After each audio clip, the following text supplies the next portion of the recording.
Well, the story is told about the church's annual bazaar. You know, those bazaars that often happen in the fall of the year where they sell all sorts of baked goods and maybe handcrafted items.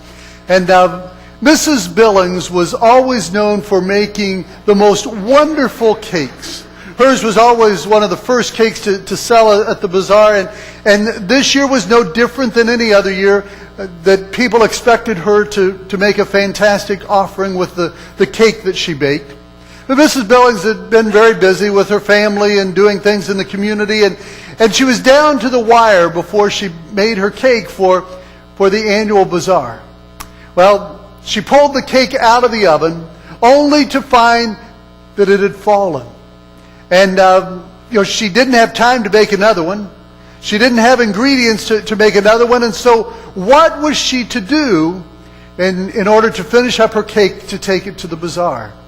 Well, she was struggling to figure it out, and then she gets this bright idea that somehow she'll build the cake up on one end and ice it, and no one will ever know the difference, and she will be the first in line at the bazaar. She'll run in, buy her own cake back, and no one will ever know the disaster that's happened. Well, as she looked around her kitchen and her household, trying to find something that was just the right size to hold up the end of the cake that had fallen, she found the perfect item: a roll of toilet paper.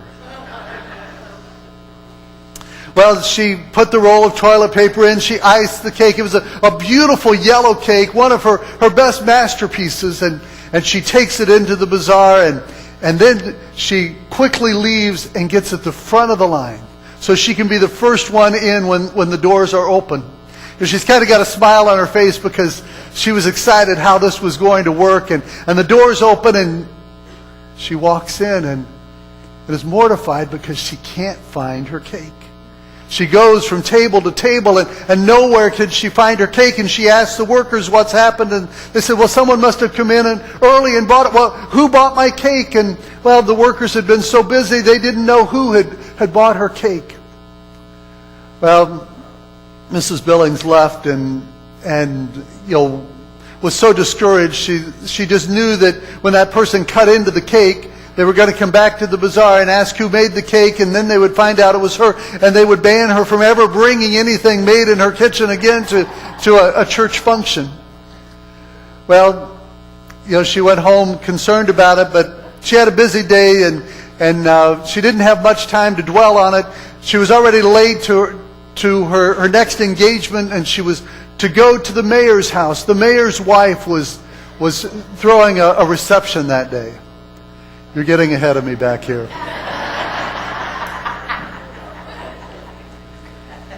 So she rushes into the mayor's house for this reception, and there is a beautiful table that has been decorated, and right in the center of it is her big yellow cake. Oh, what is she going to do? She thought of several options. Maybe she could just grab the cake and run. Maybe she could change her name and move to the Middle East. Maybe she could call in a bomb threat, or maybe just tell the hostess what had happened. Well, it was kind of a close call between calling in the bomb threat and being honest with the hostess, but she decided that she would tell the hostess what had happened. And so as she went to talk to the hostess and tell her about the cake, she overheard the hostess having a conversation with one of the other guests, and that guest going on and on about how beautiful the cake was. The mayor's wife responded by saying, "Yes, I made it myself this morning."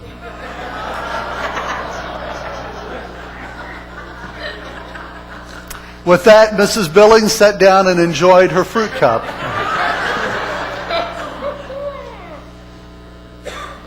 Moses told the children of Israel in Numbers 32 that if you sin against the Lord, your sins will find you out. Last week we talked about young David. Young David who was willing to face the giant Goliath and threw a stone and the giant fell and David killed him. David was filled and driven by faith while grown men in Saul's army ran in fear. I told you that one of the keys to David's faithful response last week was the fact that he had been filled with God's Spirit. The Holy Spirit was leading and guiding David in his life, and because of the leading of God's Spirit, David was able to face adversity with faith and with confidence, even when the odds seemed to be against him. David is also described as a man after God's own heart.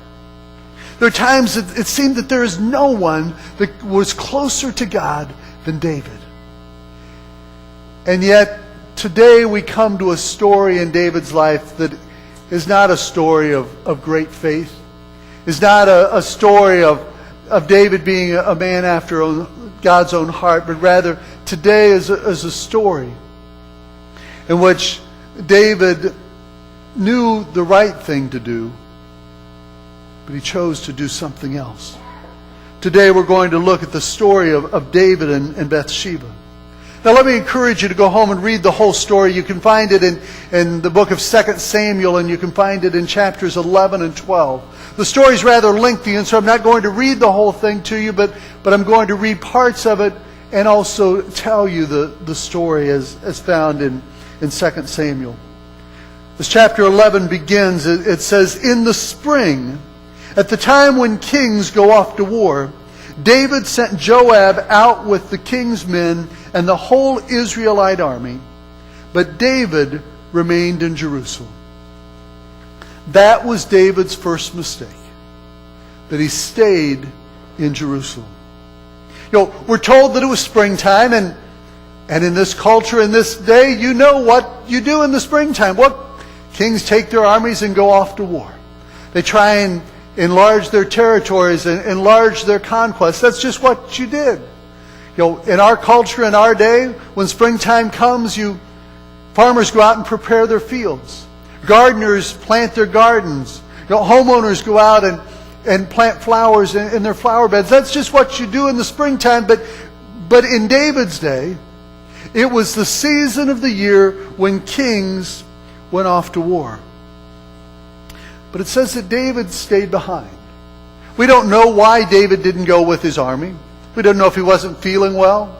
Maybe David was getting a little older now, and he didn't enjoy the encampments and the tents with the soldiers. Maybe he enjoyed the luxury of his palace.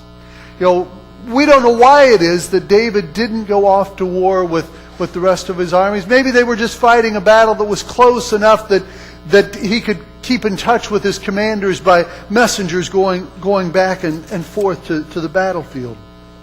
But rather than being there in person, David stayed home in the comfort of his palace while he sent Joab and his army to fight. David's first mistake was that he wasn't where he was supposed to be. If David had been doing what the king was supposed to be doing, then he would have been in the battlefield. And if he was in the battlefield with his soldiers, he would have never been faced with the temptation with Bathsheba. Lesson 1 for us to learn from this story. When we fail to do what we're supposed to do, it can make us more susceptible to temptation. When we fail to do what we're supposed to do, it can make us more susceptible to temptation. Maybe we place ourselves in a place that we should not be. Maybe we go to a party where activity is going on that is immoral or illegal. If we put ourselves in a place of temptation, we are more likely to give in or respond to, embrace that temptation or act on the temptation. Maybe we should be with our spouse or our family, but because we're not where we should be, then we find ourselves susceptible or vulnerable to temptation. There are places on the internet that you should not go. There are chat rooms and conversations which you can engage in on the internet that are not healthy. There are people on Facebook or other social networks that you should not befriend. Maybe an ex-boyfriend or an ex-girlfriend. Maybe an ex-spouse. There are people that you can befriend on social networks that will be a stumbling block for healthy relationships. And maybe even make you vulnerable to temptation that you do not need to be tempted by. When we start down the slippery slope of compromise in our moral life, there are two lies that Satan wants us to believe. The first lie that he wants us to believe is just once won't hurt.